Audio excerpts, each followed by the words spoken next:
So, as you may know, time is a bit out of joint with this presentation, which seems somewhat appropriate, for Derrida, who, in a way, he is here and not yet here, to be deferred, to be determined. The lecture was supposed to be in October. It didn't happen in October. It's now happening now. It might have happened last week, but it didn't. So here we are. But in a way, I feel as though this is a very apt conclusion to this entire series, this theory lecture series, because of the ways that Jacques Derrida sought to inhabit traditions in general, but specifically the tradition of theory invoked over the course of this semester. And you could imagine figures like Hegel, Marx, Weber, Freud, Heidegger, Adorno, Arendt, all addressed by Derrida. Maybe not Mead, but why not? He could have, and we could, in the same vein. And of course, Irigaray, although that's now moving in this other temporal direction, but in terms of dialogue and engagement. In an article I wrote a few years ago, it was soon after Derrida's death, I discussed the ways that Derrida and deconstruction continue to haunt history. And I hope to also return to this at the end of my talk in a way that revisits the ghost-like way Freud continues to haunt us, that Michael Roth presented or argued at the beginning of the semester. So maybe we'll have a chiastic effect, maybe not, we'll have to see. So in what follows, I hope to do three things. The first is a brief intellectual biography of Jacques Derrida, and you can take me to task for this later, given some of Derrida's own pronouncements about such an endeavor. Then I want to actually try to work through a deconstruction with everyone here today. And I actually want to do a deconstruction from a text called Wysia and Graham, a note on a note from Martin Heidegger's Being and Time. And I'm going to actually be taking out a compressed little deconstruction from there. If you wanted to do the whole thing, you'd have to slog through it with me at my intellectual history class. But for the moment, we're going to try and do a discrete act of deconstruction to really get a sense of what the moves are and how it might work. If we can, we'll see. Okay, and then at the end, time permitting, and hopefully it will be, I'd like to reflect on some recent responses to deconstruction and critical or high theory, and to present some brief thoughts on the place of theory and deconstruction today. So, let's start with Jacques Derrida. He was born in El Biar, Algeria in 1930 to a Sephardic Jewish family. He actually was called Jackie at that part of his life, and was referred to as Jackie up until he moved to Paris. We could think about that later. He went to French lycées, but was expelled in 1942 in accordance with the Vichy laws that were enacted. And Derrida himself has often reflected upon this in his writings about, first of all, his place as a sort of marginalized European, both because of his Sephardic background, but his background as an Algerian or a Pied Noir, or however he changes and moves it at time, but also about his relationship with the French language during this time, how French was his language, how French was the only language in which he felt at home and to which he felt responsible, and yet his own ambivalence about that language in relation to this other construct of France. Other theorists like Gabriel Spiegel have talked about this marginalization for Derrida in relation to the event of the Holocaust and the way his displaced relation, this sense that he was not of the Ashkenazis and not in the center of this destruction that happened, led him to an almost obsessive interest in the question of absence, and that this, in fact, is one of the catalysts for deconstruction. It's one idea, it's an interesting one. We can talk about this later as well if you choose. When he was young, his interests were principally philosophy, well, no, I shouldn't say, it's literature and poetry, and probably most of all soccer. He imagined he would be a professional football player. And there were certain images of Camus that danced in his head. But he became increasingly interested in philosophy. And after World War II, this became a more and more important part of his life. And in 1949, he moved to Paris and prepared to take the examination to enter the École Normale Supérieure. Now, the École Normale Supérieure is a school. It's still in Paris to this day. In fact, when I was in Paris last year, I spent a lot of time there. But at this moment, it really was the gateway if you wanted to be a philosopher of note and importance in Paris, perhaps certainly in all of France and other parts of Europe, you had to go through the École Normale Supérieure. It was the school that produced Bergson. And then, of course, at this moment in 1949, you had figures like Raymond Aron, Merleau-Ponty, and Jean-Paul Sartre, who had all come through those doors. And Derrida realized, desired to go through those doors and to get that training at the École Normale Supérieure, as did many others. He did fail the entrance examination on his first try.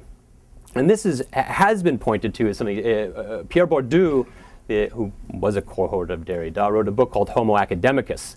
And in this book, he actually charts the way that while the École Normale Supérieure ostensibly works on all these matrices that are entirely neutral and objective standardized tests, the fact was that people from the margins had a much harder time getting in than people from the center. And, it's an interesting book. You might take a look at that. It actually, I think, says a lot about the way academics are constructed in general.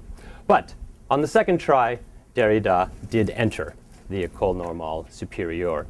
And in the 50s, this was a vibrant and exciting time to study philosophy in France. It was the era of the philosophical superstars of Jean-Paul Sartre, of Simone de Beauvoir, Maurice Merleau-Ponty, of phenomenology and existentialism, and certainly of Heidegger, of the height of this Heideggerian moment in France. And of course, this was a moment that was rife with tension as well because of newer uses of Heidegger through his letter on humanism that he wrote, and the older uses of Heidegger through figures like Sartre. So this is all going on at this moment. There are other thinkers as well, too many to mention, but maybe I should say figures like Georges Bataille, Jean Hippolyte, Lévi-Strauss, Jacques Lacan. I could go on. But perhaps more important is the cohort who entered into the École Normale Supérieure and came of age with Jacques Derrida. And these are figures like Louis Althusser, Gilles Deleuze, Michel Foucault, Roland Barthes, Jean-François Lyotard.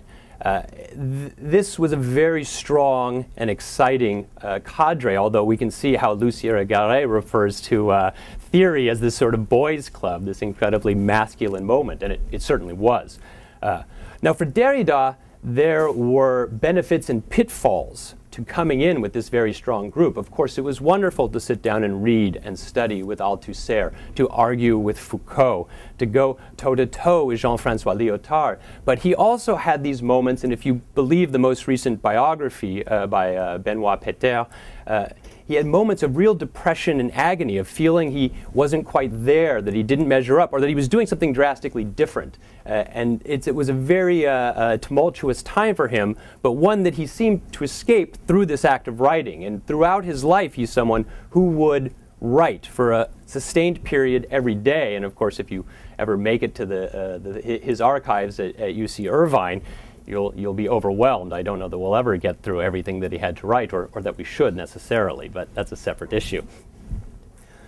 Derrida's initial interest was with the German phenomenologist and teacher of Martin Heidegger, Edmund Husserl, and he wrote his master's thesis on the problems of Genesis in Husserl's phenomenology. And to my mind, Derrida always is, throughout his life, was first and foremost a phenomenologist, one of a certain sort, but really a phenomenologist, and moving between Husserl and Heidegger in this way, and of course, bringing in other influences.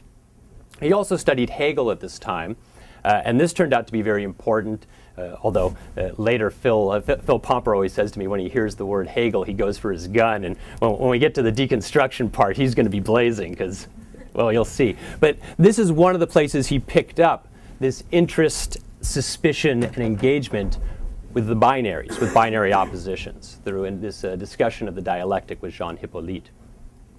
In 56 and 57, he went and spent the year at Harvard.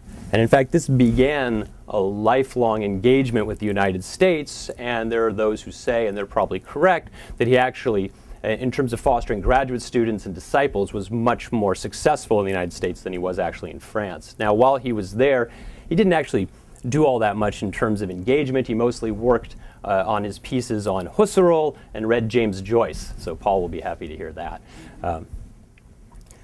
In '62, he published a translation of Husserl's The Origins of Geometry. Now, publishing a translation of something, I suppose, isn't all that surprising. But what is surprising is that he added a 150-page introduction to that translation, which in essence is the length of the work. This was a kind of act of hubris, but it also was an act of intellectual adventure and a way of playing with text, of putting text together in different ways that were indicative of where Derrida would go as his career continued. So you could already see this at this point. I suppose another key aspect here is the ways that Derrida stressed the role of language in Husserl, that it was language that was the key factor, and understanding language was the key to understanding certain aspects of Husserl, or solving certain problems in Husserlian phenomenology. From 60 to 64, he taught at the Sorbonne. This also was a bittersweet moment, because while he was very excited to have been given this post and it showed the support of some of his teachers, he was also blocked from gaining permanent posts at the Sorbonne by others who felt his work was indistinct, incomprehensible, or simply too unorthodox to fit into this French trajectory. And this happened at a time where it's not isolated to Derrida. The 60s marked a real rupture between the generation of existentialists who came to dominance following World War II and this new vanguard of intellectuals whose concern was the structure of language, whose concern were issues of displacement of the self, and who were fundamentally at odds with the subjective humanism of the existentialists. In 1961, Emmanuel Levinas published his work Totality Infinity, and Levinas is someone who straddled these two generations, in a sense of the same age as Sartre and the existentialists, but someone whose work actually created a real break in 61 between a certain way of understanding Heidegger and phenomenology and another way that was to come after that. In 63, Michel Foucault published Cogito and the History of Madness, also a very important work that took issue with the primacy of the subject and also the primacy of reason. Now, I single these two out because Derrida wrote very important critiques of each of these. Now, the critique of Foucault would ultimately break his friendship with Foucault and would become a wedge between them for the rest of their lives. The critique of Levinas, interestingly enough, brought them closer together, although I'd say the critique of Levinas is a more devastating critique than the one of Foucault. But age and difference, many reasons why this may be.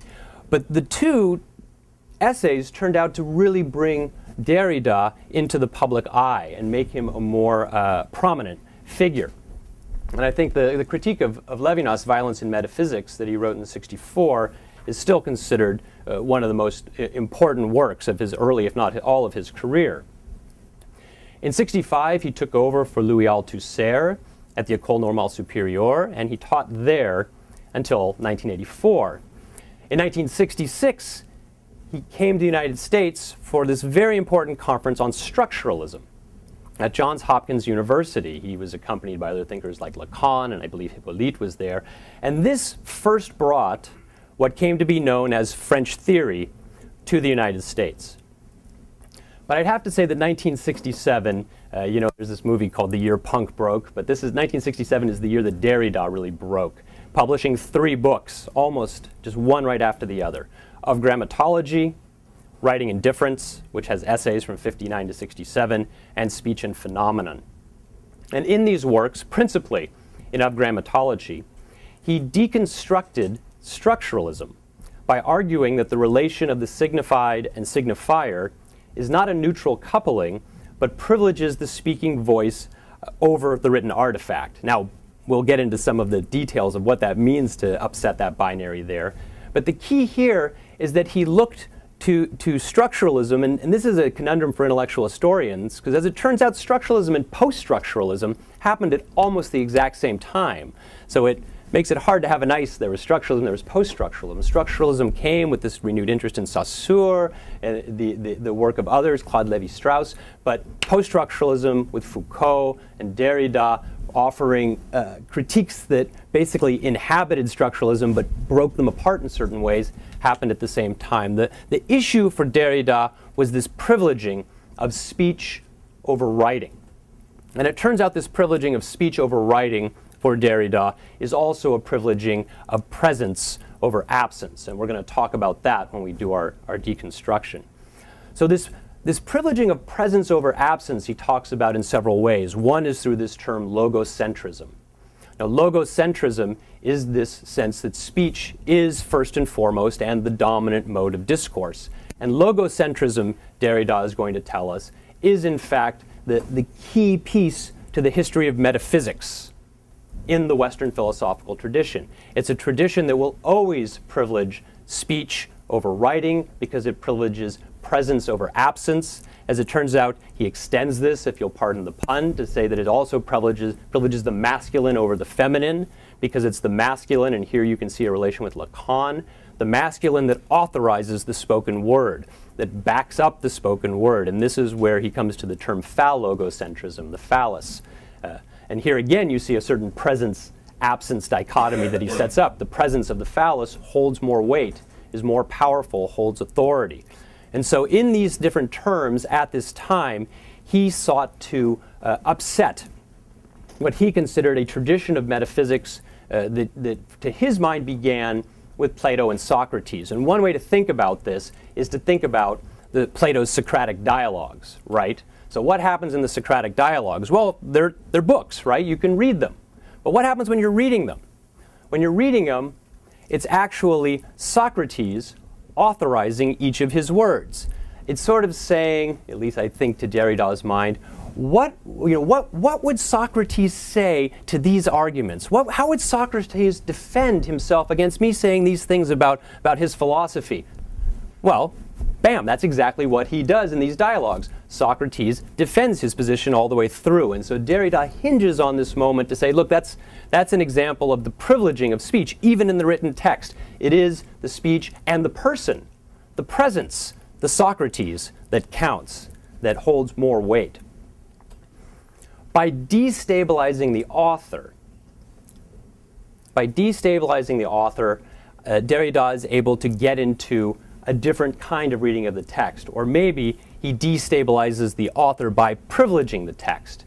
And then you can start to see how these are going to start to roll and fold into each other, which is one of the aspects of deconstruction people find both seductive and maddening, and sometimes people just decide it's too much, or that it becomes gobbledygook, and I guess at times it can. But this is the arrival of deconstruction as a methodology, and we'll talk about it specifically presently, soon. No? I think we will. In the 1970s, having established himself, he sought to actually apply his interest in poetry and literature and disruptive forms of writing to concretize the destabilizing rhetorical style he developed in the 1960s. And he did this in a couple works. One is this text, Glas, from 1974, where he provided two columns of text. On the right is a text about Jean Genet. On the left, he writes about Hegel. In this, he's actually painstakingly, to his mind, lining up these two arguments. They coincide and disrupt. They work together. They're not arbitrary. And in an interesting interview, he did say that if he had sufficient computer technology at that time, he probably would have found the project uninteresting. So there's something interesting about the performative here, too.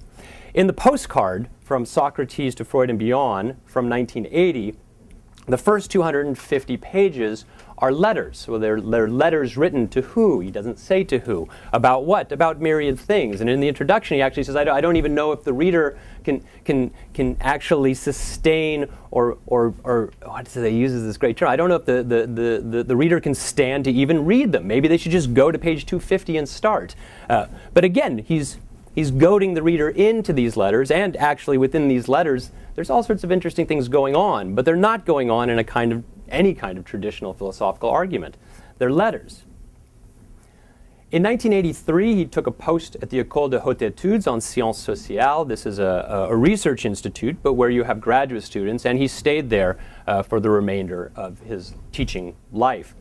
That year, he also founded something called the Collège International de Philosophie in Paris, and he did this precisely to create a place where people could try to do experimental philosophy, where thinkers could come, philosophers and non-philosophers alike, to share ideas. He wanted it to be international. Mostly he wanted it to be outside of the French academic structure. And that institution is still around today. And one thing I can say with pride is that Wesleyan is the only undergraduate institution that has a reciprocal relations whereby our students who go to Paris can take courses for credit at the Collège International de Philosophie. And so that's something that I think is pretty cool, and I hope we manage to continue and sustain. I hope some of you, if you're taking France or in your post-Wesleyan career, will find your way there.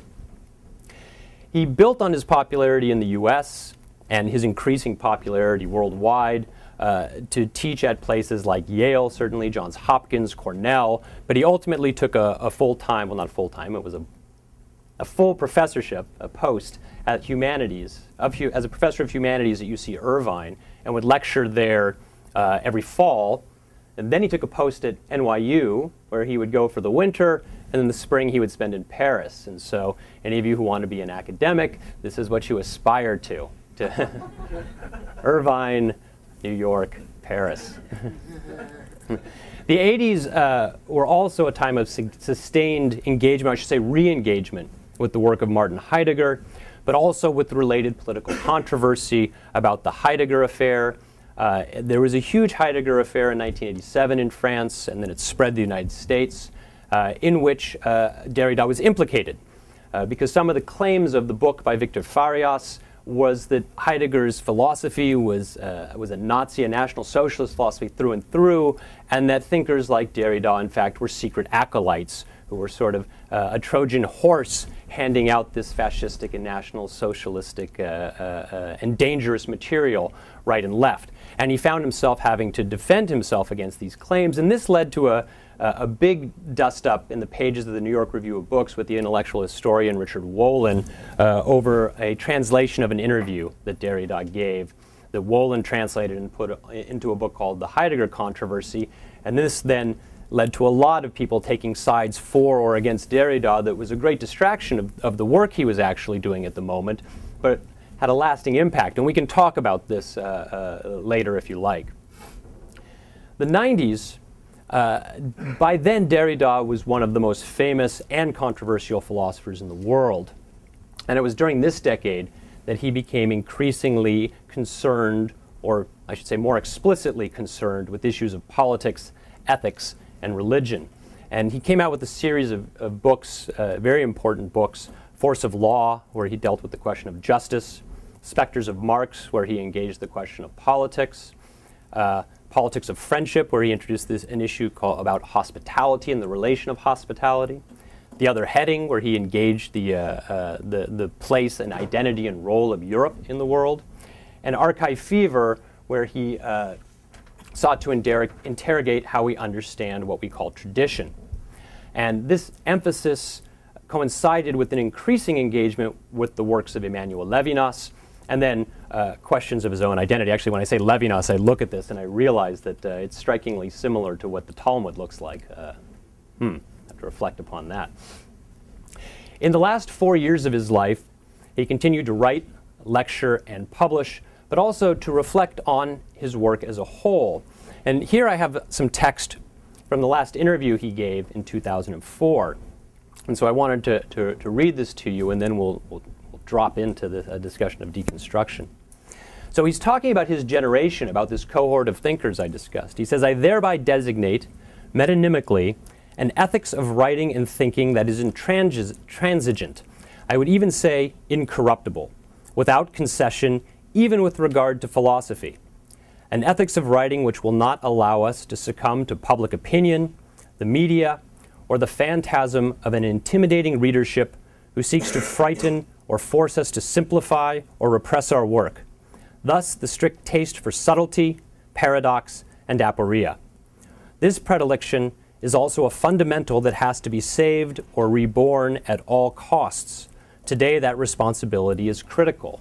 And so, of course, this could be read in two ways. In one sense, it can be seen as evidence of a kind of a megalomaniac who doesn't want to make himself clear, and thus is going to valorize the need to make everything as complicated as he can. And of course, there are those who took this quote exactly as that. Now, it can also be read as a person who wants to, a kind of Derrida's last stand, that in fact it's true that I've always sought to complicate things. It's true that I've always gone to the places that are most difficult, and I haven't always been able to get out of those places. Why? Because according to Derrida, you can't get out. You can't get out of those places. You need to see where those places exist, especially with the most important questions. And taken that way, which I think is the way Derrida would, the generous reading, well, I'll go with that. You realize that one of Derrida's goals from his early work through is to get to the place, not intuitively you would think, where things make sense, but to the place where things are better, yet where language stops making sense. And the means to do this, to get to that place where language stops making sense, is deconstruction. So here's the part where we actually got to get into deconstruction. And deconstruction for me is a bit of a pet peeve, because I teach here at Wesleyan University, or I go and I give lectures places, and I hear people telling me about all the things that they're deconstructing, or how this is going to get deconstructed, or let me deconstruct this for that, deconstruct that for you. And I start to go nuts, because deconstruction is a specific rhetorical technique, and you can like it or not like it, but it isn't simply a close reading of the text, right? It's not simply taking a text apart. I mean, that's great to be able to do that, but that actually isn't what Derrida or Paul de Man or various others are talking about.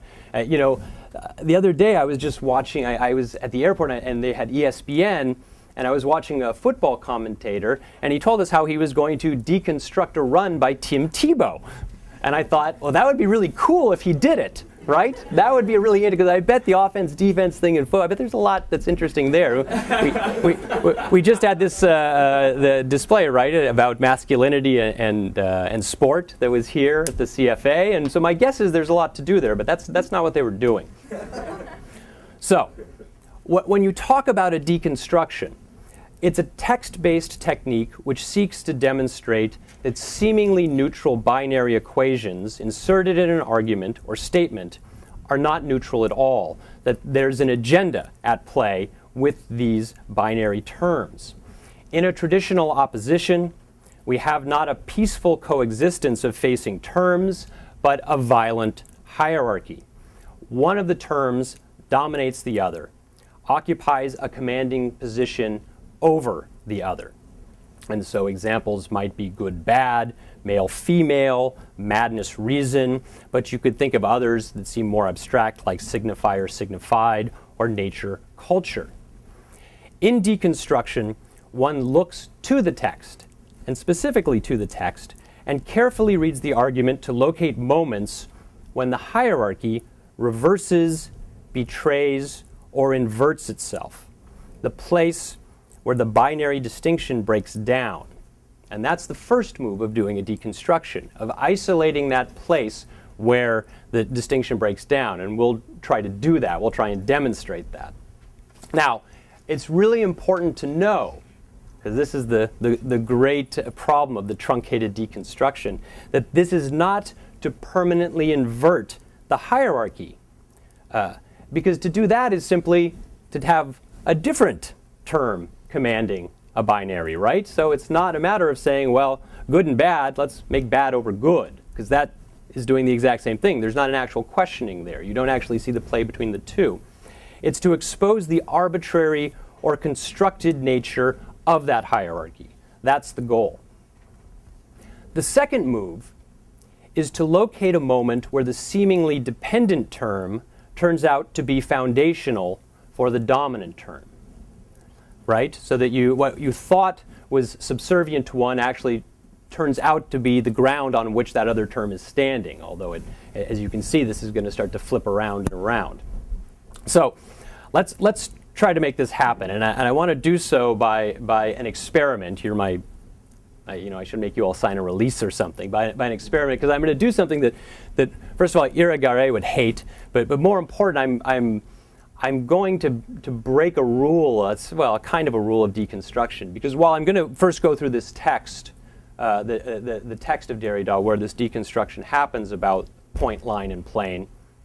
I'm then going to show you a little animated piece I constructed to try to make it more clear in terms of a visual a visual aid to see how this deconstruction works. So we'll both see the way that Derrida works in a kind of with an opacity of language, or a proclivity for language that can be dense. And then I'm going to try and get out of that to use this aid. But you have to remember that deconstruction is this literary or textual technique. So in a way, I'm fudging it. So you can take me to that later, but we'll see whether this does what I want it to do, or whether this is the mad machinations of a reductionist. So what I want to look at is a text by Derrida about Martin Heidegger. It's this text from '68 called Note from Weisier and Graham, Note from a Note on Being and Time. And already you're looking at this. And in this text, Derrida wants to deconstruct all of Heidegger's being and time by looking at one footnote, one specific footnote that will allow him to show how Heidegger doesn't break with the tradition of metaphysics that privileges presence over absence, but it in fact conserves this privileging of presence over absence in the way he inserts being into time, secretly inserts being into time. Now, I'm not going to do all that. If you want to slog through that with me, you'll have to do either my 20th century intellectual history classes or maybe my postmodernism with historical intent. But what we'll do is start here. And before we get into just the discrete area of the point line plane, because that's what we're going to focus on, this little section, I first want to show the opening to that section. He says, at least twice Heidegger reminds us Hegel paraphrased Aristotle's Physics 4 by analyzing time in a philosophy of nature in the Jena logic. And I don't do this to hammer you over the head with Derrida reading Heidegger, reading Hegel, reading Aristotle, although that, of course, is part of what I wanted to have happen. But in fact, to explicate a often cited, sometimes understood, sometimes not, phrase of Derrida's, there is nothing outside the text. So some take this to say that there's only the text, that's all there can be. Some, Derrida himself later said, no, in fact, what I'm saying is there's nothing outside the text, it's all context. There's no inside or outside to the text. What you see here, actually, is an interesting indication of how this works in his reading of deconstruction. We have one footnote. In the one footnote, you have Heidegger. Heidegger wants to remind us about Hegel and the way Hegel paraphrases Aristotle.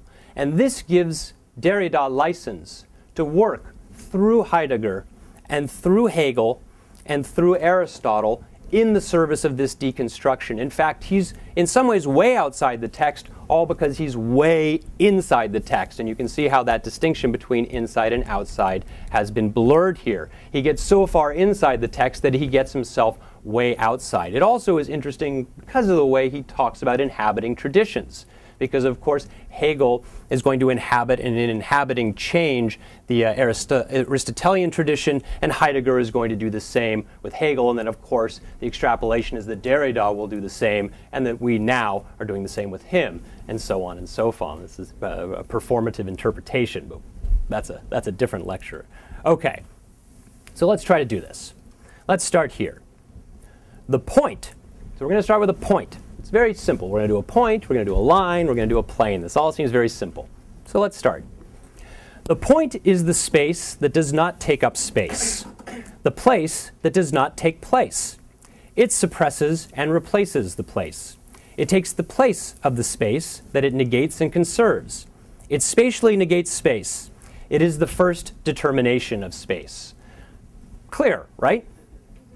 Or maybe not. In fact, not at all. We've already been set up with something that is intentionally not clear. Now, this is Derrida paraphrasing Hegel from the Encyclopedia, which, of course, is cited by Heidegger. And what's happening here is he wants to talk about this issue of presence and absence by talking about the relation of the way a point as a differentiated moment of space comes to coexist, we'll say, with undifferentiated space. Differentiated space and undifferentiated space. And so actually, I'll leave it at that. And when we come to the animation, I'll come back to this text. But already here, we see it's very hard to tell. We have a point that's a space, but it also doesn't take up space. And so we've already blurred what might be the present here and what might be the absent in the first statement about what the point is. All right. So he then moves to the line, and here again he's paraphrasing Hegel. The negation of negation, because if you want to think in one way, that point, right? So if we think of this sort of huge undifferentiated space, the point is going to negate a certain amount of that space just by its pointness, right? So it negates that certain, so we could think of it as a negation of the indifferentiated space by making it differentiated. It's negated indifference, if you will, indifferentiation. So the negation of, yeah, it gets worse. The negation of negation, the spatial negation of the point is the line. The point negates and retains itself, extends and sustains itself, lifts itself by Aufhebung. So he uses relevé to translate Aufhebung, but in English we say what? Sublimation, sublation, is that right?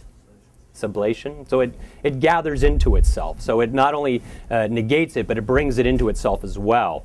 Lifts itself into the line, which thus constitutes the truth of the point. And so here, if you might imagine, so we think of this line, right? And again, this will get, maybe will get easier. We think of this line in this undifferentiated space, but this line isn't just right here, actually. If I start thinking of it this way, it goes on to infinity. And of course, by that, it actually isn't a line at all, but it's a series of points, which in fact, it's not a point, but a line. And in a way, the point becomes negated by the line. This is why the line is the truth of the point. Okay, so stay with me here. We're going to get through this. It gets worse than it gets better. But if nothing else, you'll see some of the language that Derrida prefers to work with. He likes to make it complicated. And of course, there are some people who just throw it out immediately, and others like me who somehow relish these mental acrobatics. Okay, so now we come to the plane. We had our point, we have our line, now we have a plane.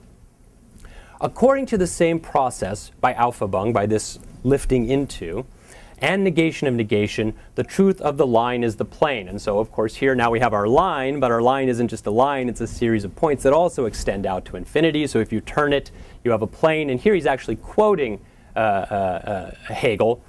The line consequently passes into the plane, which, on the one hand, is a determinateness opposed to line and point, and so surface simply is such. This is to say, if you have a plane, it just takes up everything, and so there is no line or point within it whatsoever. But on the other hand, it is the sublated negation of space. It is thus restoration of the spatial totality, which now contains the negative moment within itself. So while I'm not expecting that anyone actually is there to a moment of clarity, I will tell you that this, in fact, is the moment where the hierarchical distinction between presence and absence, between the differentiated and indifferentiated, starts to break down. The one is starting to be the other. And now, because you're all looking at me perplexed as though I've just been, I don't know, speaking in some incomprehensible barbar language, which perhaps I have, let's see if we can do this in a non-linguistic way. Well, it'll require a little linguistics. Here, so let me start with our point. And so we have, oh, our point is moving away on me. Our point became a line. Okay, hold on. Let's reel this back. So have anyone ever done a PowerPoint presentation that involves moving parts that's actually gone off without a hitch? I've never seen one, but I believe they exist. Okay, so we have our point, and our point, let's think of it this way. We're going to make it real simple, and here I'm going to break away a little bit. We're going to say that we're in a world of total absence here, right? So, well, that's not going to help, is it? Because the point's going to stay on my hand. The point's on my hand. It's not on the screen. I'm going to put the point on the screen, right? So in that world of absence, we now have our point. Our point, though, is not simply a point, because as we said, that point extends. It extends out. Well, it extends a long way. It's going to extend out, and if we look at it, we turn it, we see, in fact, that point is a line. right? And now we have to imagine the line goes all the way on forever and ever. Now, I didn't do it like that because I want you to see something else about our friend, the point. Now, the point has been conserved in the line, but for our purposes, it's been negated, right? It's in there somewhere, that point. But now, at least, we have the truth is that it's the line, and the line is the presence in this, again, in this vast absence. Okay, so, but we also know that our line is not merely a line because it's comprised of all these points that extend out the other way, and that this line is, in fact, going to turn into, if we twist it a little bit, just a little bit there, it's going to become a plane. And if we turn that plane over, we're going to find out that it's going to take up space, right? So now we have what we could consider to be a full presence, right? A total presence here. This is all presence.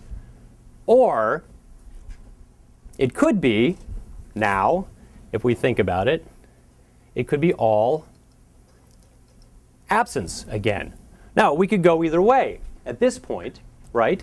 This could be all presence, and this could be a little bit of absence that we have here. And so now we define the point in terms of absence and not presence. However, this is still our differentiated space in relation to undifferentiated space. Okay, well then of course we know the same thing is true about this, right? If we turn it, it's a line. And if we turn it again, it turns out to be a plane. And if we turn that plane, here we have it again, undifferentiated, until such a time as we decide to put a point in it, right? And so here what's happened is what was present and what was absent, or what is present and what is absent, has become undecidable, at least via the rhetoric provided us by Derrida, via Heidegger, via Hegel, via Aristotle, or if you want to believe my little magic lantern show here. The important thing is to notice the way that in the beginning we tried to privilege a little bit of presence here in a whole sea of absence, and along the way we came to find that once we had privileged it so much, that it took up the whole screen, that when we poked in the absence, that actually became the demarcation of presence. And of course, then we were able to repeat it again. So we were able to turn it over. And of course, I could run it backwards and forwards and backwards and forwards in perpetuity. And what's going to end up happening, in fact, is that we have inverted present and absence, or rather we've rendered it in a way undecidable.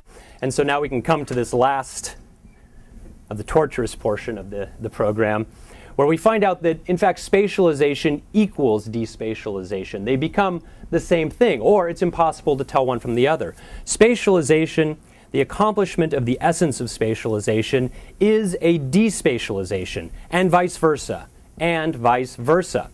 This movement of the production of the surface as the concrete totality of space is circular and reversible. The indifferent abstraction is indifferently the founding principle and the end of the circle, etc.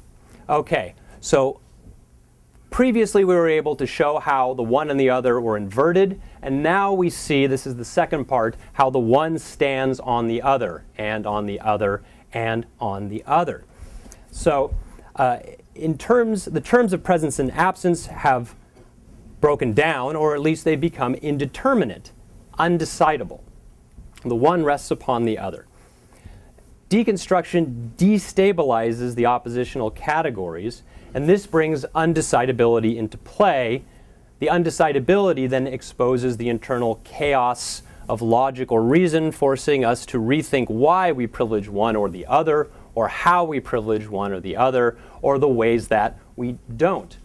And Derrida plays a lot with these undecidables in various texts. There are some that are particularly important, and I'm not going to have time to go into them, because as I look at the time, I realize I'm quickly running out of time. Gary's laughing, because I never seem to have the time to do anything short. For Plato, he talks about the pharmakon, neither remedy nor poison, neither good nor evil. Rousseau, he talks about the supplement, which is neither a more nor a less. And with Mallarmé, he talks about the hymen, neither inside nor outside, neither confusion nor distinction. And he says that all of these terms cross out opposition from inside and outside. So Derrida is not interested in returning to a true meaning. You hear a lot of talk about him trying to uncover the trace, but it's not that he's trying to get to an origin or trying to get back to a specific place. In fact, he thinks that he knows, to his mind, you're never going to get back to that place. We're always trying to get there. We find a trace and we search it back and we search it back, but that's not the interest. The interest is the way that these constructs are built and unbuilt, and to his mind, this then destroys the illusion of any kind of imperative statement. And it never ends. Of course, even that, as a kind of imperative statement, is ripe to then be questioned, and so there's a ceaselessness to it. Now, looking back to the intellectual biography, we can loosely track three ways in which the deconstructive strategy was deployed by Derrida. The first is a genealogical deployment, interested in the history of a concept, such as geometry, writing, or justice. The second is a political or ethical deployment that seeks to demonstrate and confront ahistorical or transhistorical paradoxes and aporias, things that never quite work and that we gloss over one way or the other, or try to put one on top of the other, but in fact that they are in conflict in perpetuity, as it were. And then finally, deconstruction as a means to comprehend identity as the non-coincidence of self. And of course, this is a different one, a difficult one. This is where the term différence comes into play, because it conserves both difference, the way we're distinct, but also this deferral, this way, in fact, that with time inserted, that it's in being distinct, we're not singular in the sense that we are stable and fixed identity. In fact, our distinction, in a way, is deferred and always yet to be determined. He also uses it in the term of the Murano, which I think is one of his most interesting constructs that he uses more and more in his later texts. And the Murano is the secret, the crypto-Jew. And so the Muranos were Jews in Spain who at some point their family had been forced to convert to Christianity, but they conserved certain ritualistic aspects of Judaism. But the part that interests Derrida is the way that the Murano doesn't actually know that they are a Murano. This is to say, they don't know why they go down into the basement and light the candles on Friday. They don't know why they have certain dietary restrictions. They have no actual cognizant realization of their identity, and yet their identity is part of what makes them what they are. However, if you tell someone, if someone discovers they are a Murano, then they are no longer Murano. Because once the secret is out, they're a former Murano, they're a Jew, they're a convert, they could be many things, but the one thing they're not is a Murano. And Derrida liked to say this is indicative of a kind of constitutive dissymmetry in which the thing that you are, in a way, can never be known to you, and this is always yet to be determined. There's a play in which the Murano is always to come. This identity is always to come, and in fact is never to be determined in the case of the Murano. All of these different ways that Derrida deploys deconstruction, of course, overlap and imply one another. And there are ways in which you can see them as being incredibly fruitful. You can use them incredibly playful, but also for many people they consider them incredibly wasteful. There's a lot of energy deployed and a lot of ink spilled, of course, but what is to be gained? And of course, whether that's the right question is a good question. I mean, is it about gaining something? I'm not sure, but I do know that at least since the beginning of this last century, this 21st century, there's been a trending away from the sort of theory with which Derrida is associated. And so, of course, this is probably of interest to all of you. Now, there are valid reasons for this, and some of them I would say, and people have said, are self-inflicted wounds. Obviously, there's all sorts of cautionary tales about deconstruction and all sorts of theories. There's the danger of a kind of relativism because of an endless critique that ends only in complacent irony or stasis. There's the danger of the truncated deconstruction I discussed before that simply invert established hierarchies in favor of the previously subordinated one. There's also this sense that theory in all of these variants that we've talked about, or at least in the current variants, simply cannot provide a prescription of what is to be done, except for in a kind of vague Marxist way. And all of these gained force and steam, and I think they had a lot of valid targets, but it started to take on the force of a kind of wave, of an anti-theoretical wave. We saw numerous works coming out in this last 10 years, but probably in the first 5 years, 2000, 2005, pronouncing the end of postmodernism, the end or death of the linguistic turn, finally we're finished with French theory, the death of deconstruction. And at the same time, we saw a desire to re-emphasize the importance of agency, the primacy of experience, of memory, testimony, most recently the importance of presence, of actually material things. Enough with interpretation, let's get to concrete empirical meaning. And so you saw a lot of this. And of course, I won't stand here and say let's not do that. That's something that of course we all need to do, but the Derrida that I have on my back shoulder is saying careful, because of course all these things imply all of the pitfalls of the metaphysical tradition and of logocentrism, perhaps even fallow logocentrism. And so careful before we throw this all out.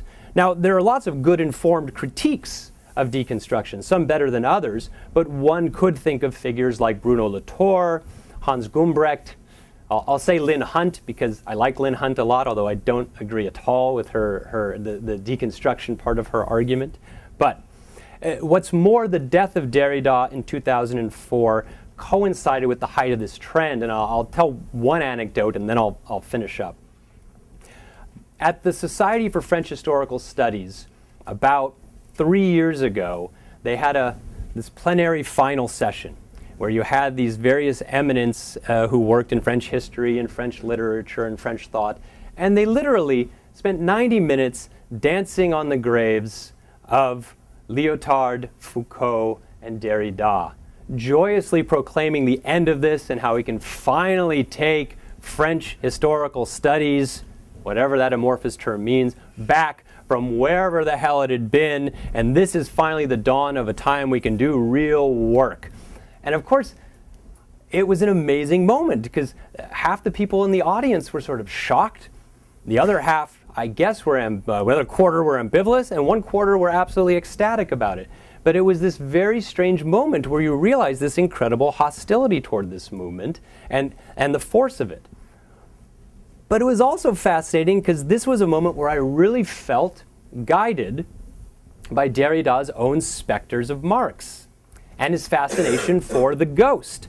Because, of course, by invoking or convoking these specters in this way, all of these graduate students in the audience immediately started running out to start finding out, well, what the hell did these guys do that pissed off these people on the podium so much?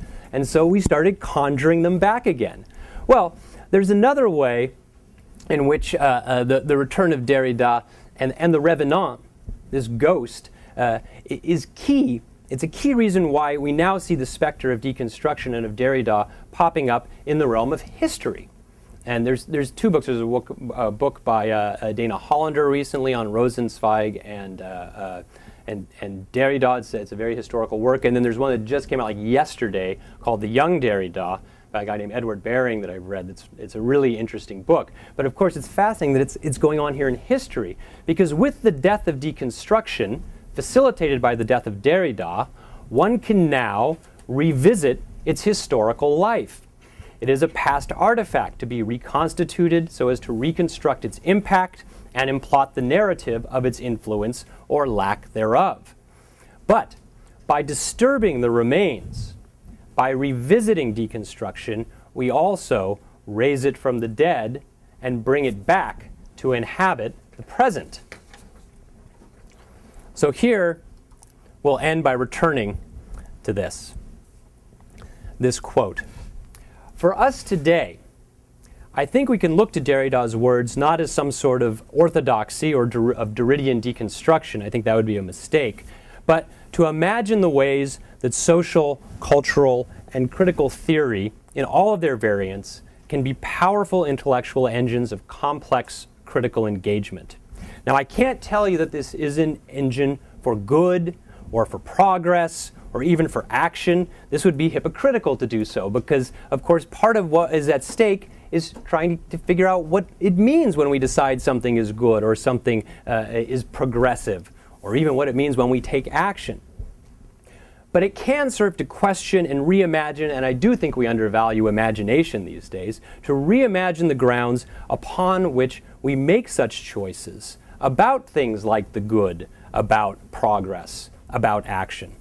One of the fascinating and maddening aspects of deconstruction as critique is that it does not end, and some of you are thinking like this lecture. However, to give but one example, justice for Derrida is never to be achieved. And I don't believe that that means that it's something we shouldn't aspire to or try to do, that we should throw up our hands. I think for Derrida, this means it's something towards which we must always work. Justice is never done. On the day it's done, we're not striving toward justice anymore, and therefore we're acting unjustly. It's something toward which we must always work, and we must always work critically. Likewise, social, cultural, and critical theory never ends because there is always more work to be done. And I'll end with this last quote from Derrida's last lecture. In regard to social, critical, cultural, and critical theory, I would say today that responsibility is critical. Thank you very much.